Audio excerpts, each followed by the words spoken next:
Congressman, a real pleasure to have you on the show with us today. Thank you so much for the time. Well, thanks for having me, Annie. Good to be with you.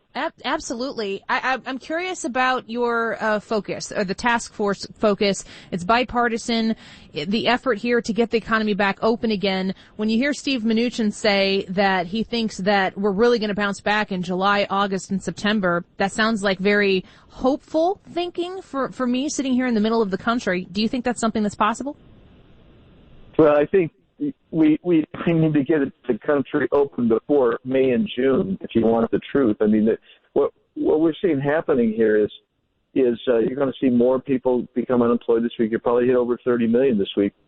You're going to see businesses that closed that never reopened. If you want to get the economy zipping along like it was before, it's going to take some time. I mean, that took about 2.5, 3 years of Trump's great programs with the help of Congress before Pelosi got there of tax and regulatory relief.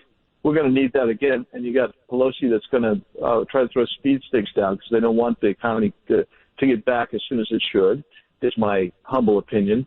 But the reality is the longer we stay shut, the longer it's going to take to get this thing back. Yeah, I completely agree with you. We here in St. Louis, I actually live in Illinois, broadcasting from my basement. A lot of people working from home right now.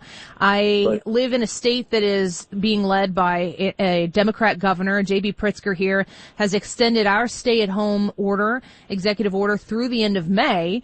But in Missouri, where half of our listeners are, they're starting to open things up on May 4th. I'm curious how much of the task force's efforts are going to be hindered in states like Illinois, where the governor is really pushing the brake pedal down to slow down the spread of the virus, but drastically bottom out the economy at the same time.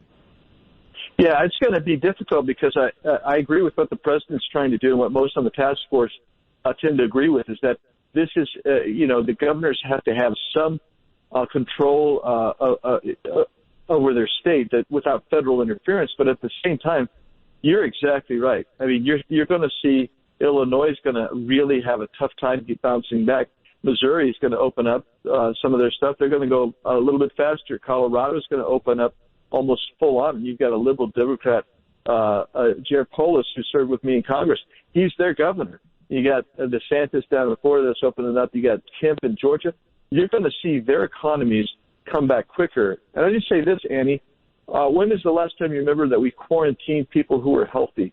And that's what you've done here. You've quarantined a bunch of healthy people who want to be free, who are free, but they're being punished by their governments. Yeah, I mean, it is something to see, and people have been scared into, in many cases, accepting this top-down command from the governor here in the state of Illinois. And I want to reiterate the importance of using common sense in the absence of some sort of executive order that forces it upon you. To say that what the governor in the state of Illinois is doing is far-reaching, I think, is a very easy statement to make. That doesn't mean that if the governor didn't do that it still wouldn't be important for citizens of Illinois specifically to put into place common sense procedures if you want to wear, like wearing masks or not going places you don't need to be. I have a question here regarding what this task force is doing about getting the economy back up and running again. Newt Gingrich was talking about the state of Illinois specifically. This was an interview that wasn't about Illinois, but talking about what the federal government is doing right now, you as a congressman and this task force trying to get everything back up and running again. There are states trying to take advantage of this issue. Illinois is one of them. But I would be deeply opposed to a bailout. If you look, for example, at Illinois, which has the worst pension system in the country, grotesquely overcommitted, I don't think the rest of America should bail out the politicians in Illinois who've made a total mess of their state pension fund. So let's distinguish between a bailout and a bridging amount of money. And let's also say that states that are really out of line need to reorganize what they're doing, get their act together. If the federal taxpayer is going to bail out, send them money. I don't think we should automatically assume business as usual. If they're showing up hat in hand and saying, give me the money, we have to say, fine, give us the reorganization so you're not going to get back in this shape again. Congressman Andy Biggs, you represent the 5th Congressional District in the state of Arizona. Half of our listenership is in the state of Missouri. What kind of federal national responsibility does this task force believe that they have to help states like Illinois who don't have their financial house in order? Well, some of my colleagues on that task force believe we have a tremendous obligation, and some people like me believe that we have virtually no obligation because, Annie, this has got to be explained very clearly. We've added $4 trillion of structural deficit to what we have. Everything we're spending today out of the federal government, we don't have. It's just doesn't exist. We're making it up as we go. That means that the coming generation is going to pay for that.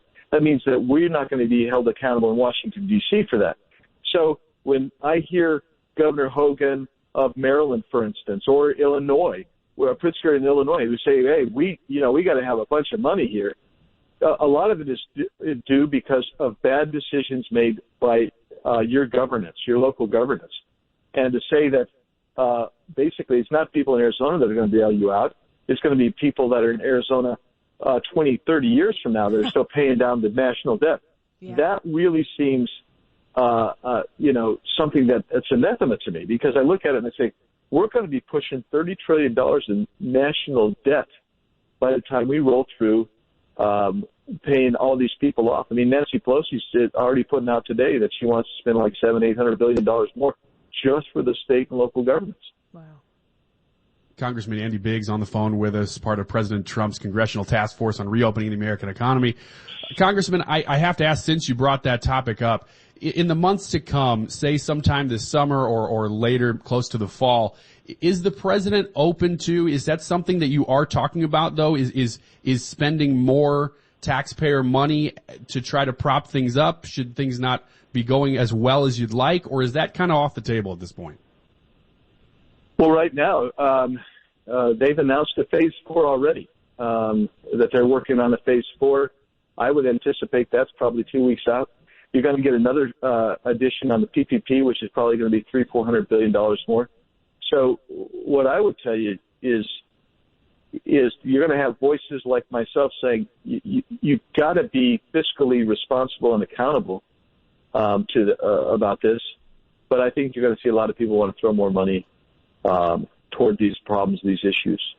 And I think the best way, quite frankly, to get the foundation back, to try to put that foundation back, the best way are about 3 things. Open up your economy like yesterday. And Annie's right. You got to, with freedom comes responsibility. I don't discount that. But I think Americans are ready to do that. They want to be free. They're responsible people. The other 2 things is you change your tax policy and make it incentivizing to do business here, and same with regulatory policy.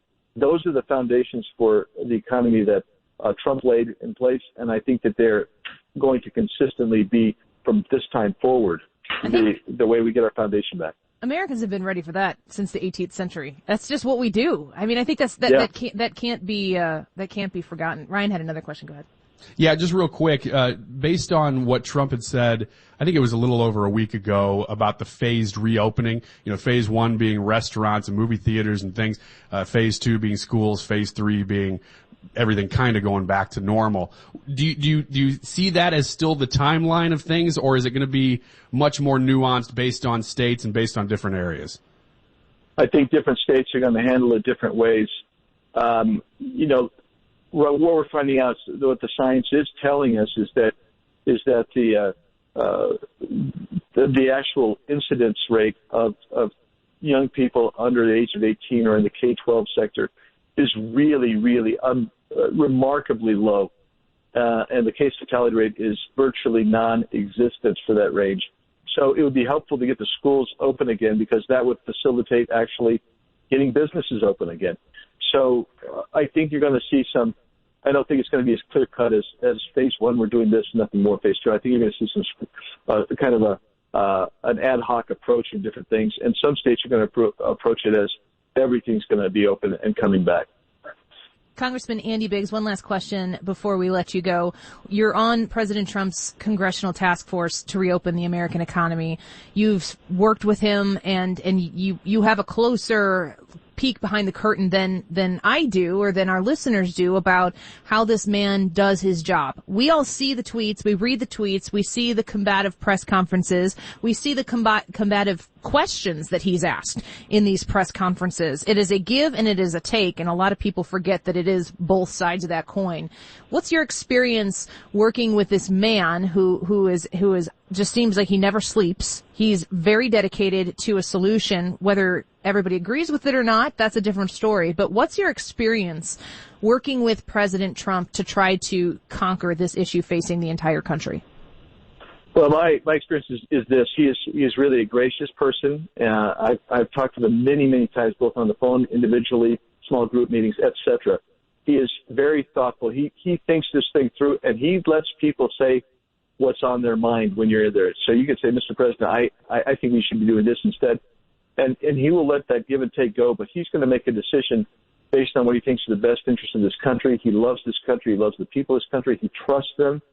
And I do too. I trust the people of America. I really believe that we're ready to go. And in this instance, I can tell you, I think he believes that we should be opening up sooner rather than later. And it's been a real treat to serve with President Trump, because here is a guy who really, he may be mega wealthy, but I'll tell you this, he's about as down to earth and straightforward a guy you're ever going to meet. Well, firsthand experience here with Congressman Andy Biggs. We really appreciate your time and your expertise in this issue. Thank you so much. We appreciate you. Thank you.